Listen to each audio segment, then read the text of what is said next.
چھیڑنا نہیں ہے، فرعون والوں کو چھوڑنا نہیں ہے۔ اگر وہی پانی پہ ہو سکتی ہے تو دوزخ کی آگ میں بھی ہو سکتی ہے۔ اللہ قیامت والے دن دوزخ کی آگ میں وہی کرے گا، علی والوں کو چھوڑنا نہیں، علی کے دشمن کو چھوڑنا۔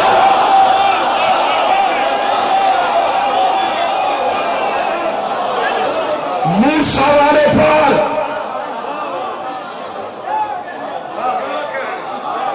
کیوں پار؟ امام اچھا تھا، گنہگار بھی پار چلے گئے امام کی وجہ سے۔ کون گیا؟ اور پھر قرآن سے پوچھ لیا۔ قرآن کہہ رہے جب حضرت موسیٰ دریا سے پار گئے تو حضرت موسیٰ نے اپنے بندے پورے کیے کہ جو گھر سے چلے وہ سارے ساتھ ہیں۔ جب دیکھا تو ایک اپنا چہرہ چھپا رہا، موسیٰ کی نظر سیدھی اس پر پڑی۔ موسیٰ نے کہا ادھر آ، وہ قریب آیا تو موسیٰ نے کہا سامری جادوگر گھر سے فرعون کے پیچھے نکلا تھا، بچ موسیٰ کے ساتھ گیا۔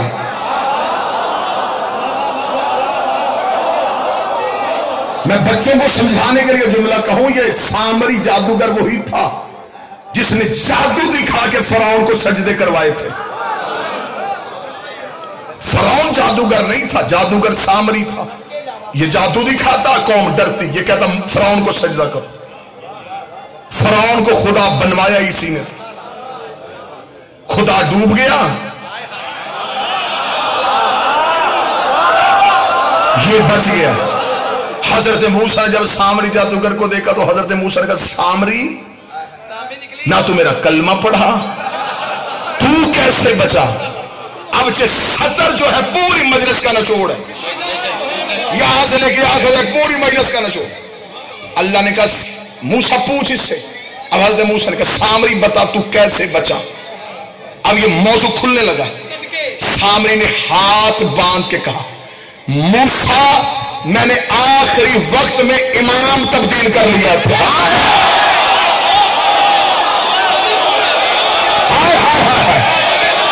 جب سے یہ آیت بڑی تب سے پتا چلا کہ ہور کا مقدر کیسے بنتا تھا۔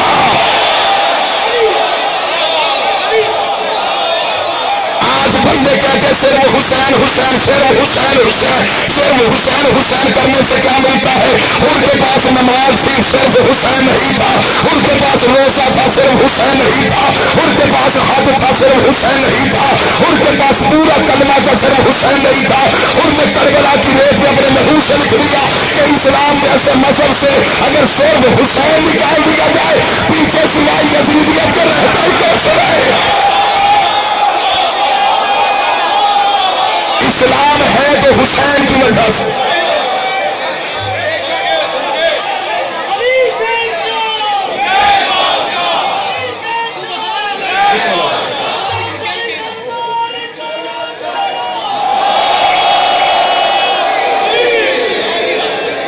لیکن بالکل گفتگو نتیجے پہ، فضیلت پڑھی میں نے اہمیت امام پہ، اور آخر میں ہے شبیہ ذوالجناح۔ اگر شبیہ علم ہوتا تو میں فضیلت علم پہ لے کے آتا، اگر جھولا ہوتا میں فضائل جھولے پہ لے کے آتا۔ اب ہے شبیہ ذوالجناح۔ اب ذرا بھیک کا اثر دیکھنا، اب مانگی ہوئی خیرات کا اثر دیکھنا۔ لفظ بتائیں گے یہ پڑھے نہیں گئے، یہ مانگے گئے ہیں، یہ عطا ہوئی ہے۔ شبیہ ذوالجناح کی بنا میں سامری جادوگر بچ گیا۔ حضرت موسیٰ نے سامری کو بچایا، کیوں؟ امام اچھا ہو گیا۔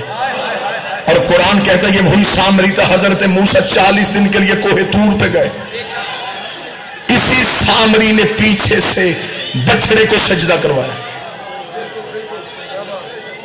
بچایا بھی موسیٰ نے۔ اسی لیے تو مولا امیر المومنین نے فرمایا جس پہ احسان کرو اس کے شر سے بچو۔ نیکی کی موسیٰ نے کیا، اس نے کیا، حضرت موسیٰ گئے کوہ طور پہ، اس نے پیچھے سے بچڑا بنایا، اور صرف بنایا ہی نہیں، یہ اشارہ کرتا تھا، بچڑا بولتا تھا۔ موسیٰ تھے کوئی نہیں، اس نے موسیٰ کے امتیوں سے کہا موسیٰ کا اللہ نہ نظر آتا ہے نہ ہم سے بولتا ہے، یہ نظر بھی آتا ہے بولتا بھی ہے، اسے چھوڑ کے اسے سجدہ کیا۔ انہوں نے اللہ کو چھوڑ کے اسے سجدہ کیا۔ موسیٰ کوہ طور سے واپس ہے، موسیٰ سیدھے سامری کے گھر گئے۔ اب اختتام دیکھیے گا گفتگو کتنا اچھا ہونے لگا۔ حضرت موسیٰ نے سامری کو باہر بلا کے کہا بول سامری، تو نے میرے امتیوں کو مشرک کیوں کیا اور مجھے وہ بچڑا دکھا جو تیرے کہنے پہ بولتا ہے۔ سامری تفسیر قرآن کہتی ہے بچڑے کو لے کے آیا۔ موسیٰ نے کہا صرف دکھا نہیں بلا، کیونکہ موسیٰ جانتے تھے کہ اگر یہ جادو سے بولتا ہے تو نبی کے سامنے جادو نہیں ہوتا، چھوٹے کے سامنے نہیں ہوتا تو بڑے کے اوپر کیسے ہو سکتا ہے؟ بلوا کے دکھا، اس سے بلوا کے دکھا۔ جب حضرت موسیٰ نے کہا سامری بلوا، تو سامری نے کہا موسیٰ سے موسیٰ اس نے بول پڑھنا ہے۔ موسیٰ نے کہا بلوا، قرآن کہتا اس نے اشارہ کیا تو بچڑا بول پڑا۔ آپ سے کہیں زیادہ حیران حضرت موسیٰ ہوئے، آپ تو سن کے ہوئے، انہوں نے بولتا دیکھا۔ قرآن کہتا ہے انگشت بدندہ حیرت کی انگلی کو دانتوں میں دبایا، دبا کے حضرت موسیٰ نے کہا فما خطبکم یا سامری، سامری مجھے صرف اتنا بتائیے تیرے کہنے پہ بولا کیسے؟ نہ تو نبی، نہ تو مرسل، نہ تو پیغمبر، نہ تو فرشتہ ہے، تو جادوگر، تو نے بچڑا بلوایا کیسے؟ قرآن سے ثابت نہ کر سکوں گردن کا لہو دوں گا۔ قرآن سن کے تو نہ مانے تو جانے اور پھر علی کا قصیدہ جانے۔ سامری جادوگر سے جب پوچھا حضرت موسیٰ نے، تو سامری نے کہا کہ موسیٰ پھر جان کی امان پاؤں تو میں عرض کرتا ہوں جب تو دریائے نیل میں رستہ بنا کے جا رہا تھا تو میں بھی تیرے پیچھے آ رہا تھا، کیونکہ میں پیشے کے اعتبار سے جادوگر تھا۔ میرے ذہن میں خیال آئی یہ موسیٰ کا یہ رستہ کیسے بنا، تو موسیٰ میں نے تیرے آگے ہو کے دیکھا تو تیرے آگے بھی گھوڑے پہ ایک جوان جا رہا تھا، تیرے آگے بھی گھوڑے پہ ایک جوان جا رہا۔ تھوڑی دیر ہو کر یہ صبر کرنا، نتیجہ وصول کر لینا، تیرے آگے بھی گھوڑے پہ ایک جوان جا رہا تھا۔ وہ گھوڑا جہاں سے اپنے سم اٹھاتا تھا بنجر زمین سے نور نکل رہا تھا۔ وہ کہتا وہ گھوڑا وہ گھوڑے کے اوپر جو سوار تھا وہ تو مجھے نظر نہ آیا، اس گھوڑے کے سم مجھے نظر آئے۔ سامری کہتا وہ سم کے قریب گیا، اس نے اپنا سم اٹھایا، وَكَذَبَتْ إِلَيْهِ، میں نے اس کے سم کے نیچے سے مٹی ہٹائی، میں نے مٹی اپنی جیب میں چھپائی۔ یہ وہی مٹی ہے، یہ وہی مٹی ہے جو میں نے بچڑے میں ڈالی اور بچڑے میں بولنا شروع کر دیا۔ اب میں نے علماء کرام سے پوچھا ہمیں بتاؤ وہ موسیٰ کے آگے گھوڑے پہ کون تھا؟ شیعوں نے لکھا یہ وہی تھا جو نبیوں کا حاجت روا ہے، جو نبیوں کا مشکل کشا ہے۔ میرے اہل سنت بھائیوں نے کہا نہیں نہیں، یہ حضرت علی نہیں تھے، یہ تو حضرت جبرائیل تھے جو اللہ کے حکم سے موسیٰ کو رستہ دکھا رہے تھے۔ چل میں سنی بھائیوں کی نام لیتا ہوں، یہ حضرت جبرائیل تھے۔ جبرائیل ہے کون؟ علی کا شاگرد، حسنین کا درسی، بطول کا نوکر۔ سر پہ قرآن رکھ کے بتا جس کے نوکر کے گھوڑے کے سم میں اتنی طاقت ہے اس کے بیٹے کے سم چلانے میں کتنی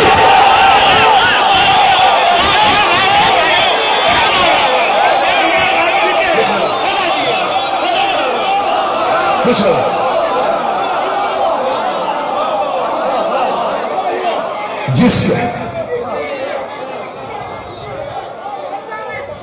بے شک ولادیات زبھن فالنوریات قدھن، مجھے اس گھوڑے کے سم کے نیچے سے نکلنے والی چنگاڑیوں کی قسم۔ کون کہتا ہے کہ گھوڑا قرآن میں نہیں؟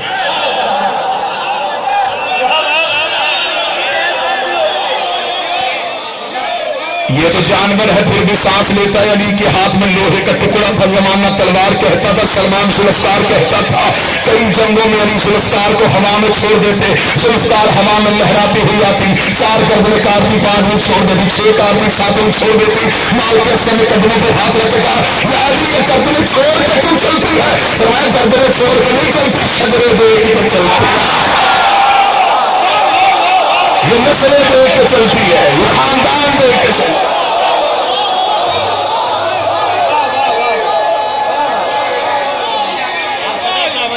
بسم اللہ سے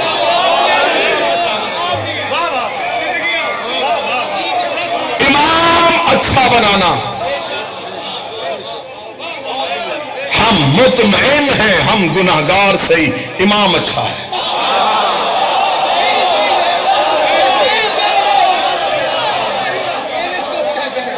بخشوانے والا تو ہے. اور تھانے میں اسے لے کے جاتے ہیں جس کی تھانے میں چلتی ہو. اللہ کی عدالت میں اسے لے کے جا جس کی اللہ کی عدالت میں چلتی ہو.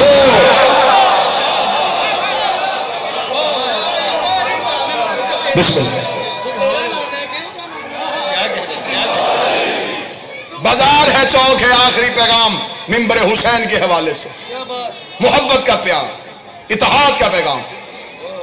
یہ مجلسیں دل آزاری نہیں ہوتی، یہ حسین کا مکتب ہے.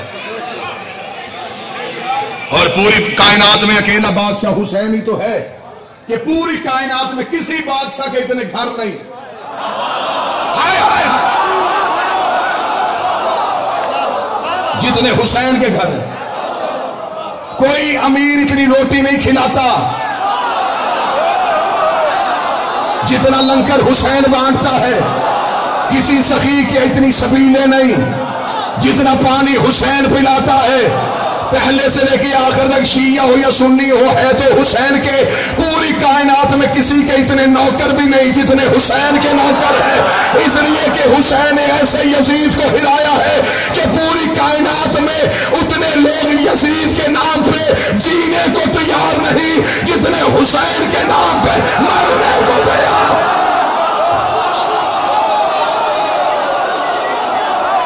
آج بھی کروڑوں حسین کے روزے پہ ہیں. جو ہاتھ اٹھا ہے اگلے سال حسین کی زرعی پہ ہو. جائے جا کے زمانہ دیکھے جس کا لاشا بغیر کفن کے چھوڑ کے گئے تھے. آج وہ پوری دنیا کو کفن بانٹ رہا. بھائی کفن دے رہا ہے، بہن چادریں دے رہی ہے.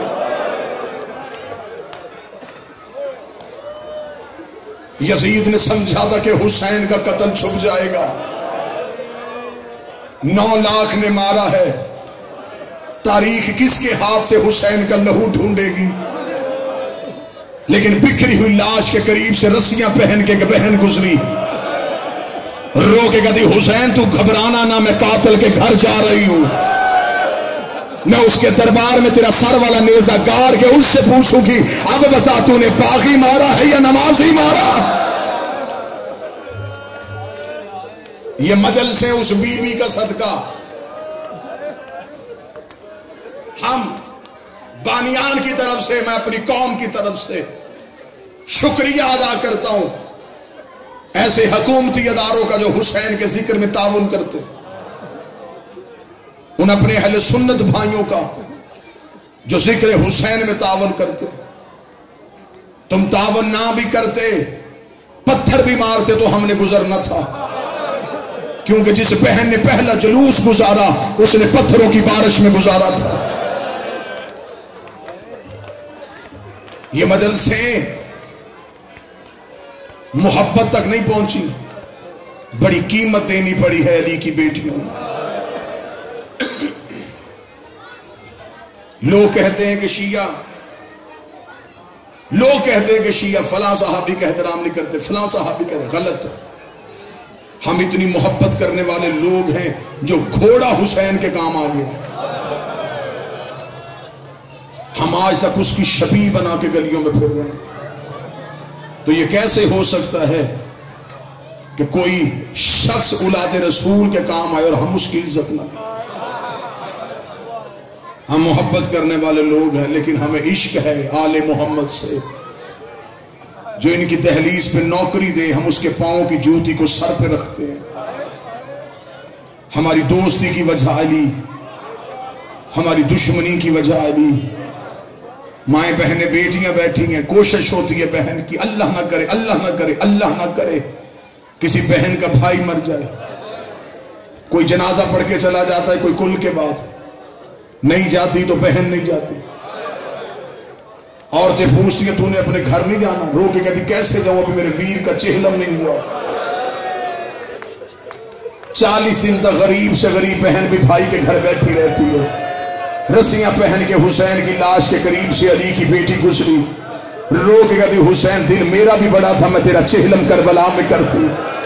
حسین میری مجبوری بن گئی، نانے کی امت رسیاں لے کے آ گئی، لیکن حسین میں وعدہ کرتی ہوں میں ایک چہلم کرنے تیری قبر پہ ضرور آؤں۔ جتنے ماتوے بیٹھے ہو آج کروڑوں کا اجتماع نجف سے پیدل کربلا جا رہا ہے، یہ سنت ہے اس علی کی بیٹی کی جو پہلی بار بھائی کا چہلم کرنے آئے۔ قبر حسین کا پہلا مجاور ہے، نام اس کا جابر ہے، عبداللہ کا بیٹا ہے، انصاری قبیلے سے تعلق ہے، آنکھوں سے نبینا، حدیث کسا کا راوی ہے، 5 معصوموں کی خدمت کی ہے، رسول سے لے کے 5ویں امام تک اس نے 5 اماموں کی خدمت کی ہے۔ یہی جابر بن عبداللہ انصاری قبر حسین کا مجاور ہے۔ اس نے ایک دفعہ آ کے مولا حسین کی زرنی پہ کہا تھا، مولا کی قبر پہ بیٹھ کے، مولا آنکھیں دے۔ قبر حسین سے آواز ہے، جابر آج کے بعد آنکھیں نہ مانگنا۔ جابر رو کے تھا، مجھے وہ آنکھ چاہیے بھی نہیں جس پہ تو راضی نہیں۔ نبینا بیٹھا رہا حسین کی قبر پہ، چہلم بھی ہے بادشاہ کی شبی کی سواری کی، تو لہٰذا میں 2 سطریں پڑھوں گا چہلم کے حوالے سے بھی، مولا حسین کی شہادت کے حوالے سے۔ جابر بیٹھ گیا روضہ حسین پہ، کتابیں کہتی ہیں جب 3 اونٹ لے کے سجاد، جس نے ہائے کہا بی بی تیرا کہنا قبول کرے، جس نے ہائے کہا اسے سمجھ ہے کہ لے کے 3 نہیں آیا تھا، 53 میں سے 3 بچا کے باقی ولایت علی کی قیمت ادا کر کے 3 اونٹ لے کے سجاد کربلا کے ٹیلوں پہ آیا۔ مولا سجاد کا کربلا کے ٹیلوں پہ آنا تھا، جابر نے اونٹوں کی آواز سنی، جابر کربلا کے ٹیلے پہ آگا، من انتم، کون ہو تم؟ سجاد کی آواز ہے، انا غریب الوطن، میں مسافر ہوں۔ اسے کہاں سے آیا ہے؟ فرمایا شام سے۔ کہاں جا رہا ہے؟ فرمایا مدینے۔ اس دیکھے کا مسافر پہلے یہ رستہ مدینے جاتا تھا، اب رستہ تبدیل ہو گیا، اب ٹیلوں کے اوپر سے مدینے جا۔ سجاد نے کہا ان ٹیلوں میں کیا ہے؟ جابر روتا روتا ریت میں بیٹھا، ریت اٹھا کے تھا، اس میں زہرا کا خون ہے، محمد کے بیٹے ان ٹیلوں میں سو رہے ہیں، یہاں سے گزرنا ہے تو سوچ کے گزرنا، ایک لمحے کے لیے سبھی کو روکی، جب میں اشارہ کروں تو پھر تھوڑی دیر کے لیے بہنوں کو بٹھائی۔ فرمایا جب اچھا تو یہ ٹیلوں میں محمد کے، توجہ میری طرف کرنا، مصائب خراب نہ ہو، ایک سطر مجھے سنانے دینا۔ اتنا جملہ کہنا تھا، جناب سجاد کی آواز آئی، اگر ہم یہاں سے گزرنا چاہتے ہو، اسے کہا پھر شرط ہے سوار ہو کے نہیں، جس کا ذہن مجلس میں، پیدل چل کے، تیرے ساتھ کوئی سوار تو نہیں؟ مولا سجاد لہو رو کے کہا میری ماں۔ اس کا پردے داروں کو اونٹوں سے اتار۔ سجاد رو کے کہا یہاں بھی اتریں گی؟ بادشاہ حسین ہاتھ قبول کر، یہ چیخ قبول کرے جو پہلی اٹھی۔ مولا سجاد کی آوازیں کیا یہاں بھی اتریں گی؟ اس نے دیکھے گا قیدی، مسافر مجھے معاف کر دینا، یہ قانون میرا نہیں، ان ٹیلوں میں ایک بادشاہ رہتا ہے جس کا نام عباس ہے، یہ قانون اس غازی کے بنائے ہیں۔ میں بہنوں کے لیے جملہ پڑھنے لگا، جب کہا نا یہ قانون عباس کا ہے، پچھلے اونٹ سے علی کی بیٹی کی چیخ آئی، آواز آتی جابر پھر بتا کس کا حکم ہے؟ جابر دیکھ کہتا بی بی عباس کا حکم ہے، روک کہتی پھر نام لے کے بتا کس کا حکم ہے؟ روک کہتا ابو الفضل عباس کا حکم ہے۔ بی بی زینب رو کے کہتی میرے اللہ تیرا شکر ہے، میرے بھائیوں کی نگری آباد ہو گئی، غازی کے قانون بن گئے، عباس کے نوکر پہرے دے، جسے بغیر کفن کے چھوڑ کے گئی تھی 2 منٹ، اس کے نوکر پہرے دے رہے۔ جابر نے جب سنا نا میرا غازی، جابر دوڑا قبر عباس میں جا کے کہا اٹھو میرا مولا غازی، مولا کوئی مسافر آئے وہ بیویاں تجھے اپنا غازی کہہ رہی ہے۔ قبر عباس سے آواز آئی جابر کہیں پیدل چلنے کا تو نہیں کہا؟ جابر رو کے کہا مولا میں نے تو تیرا حکم سنا دیا، پھر میں جلدی جا بی بی سجا کے کہے تیرا نوکر تجھے سلام کہہ رہا ہے اور غلام کہہ رہا اونٹ میں بیٹھ کے میری قبر پہ آ۔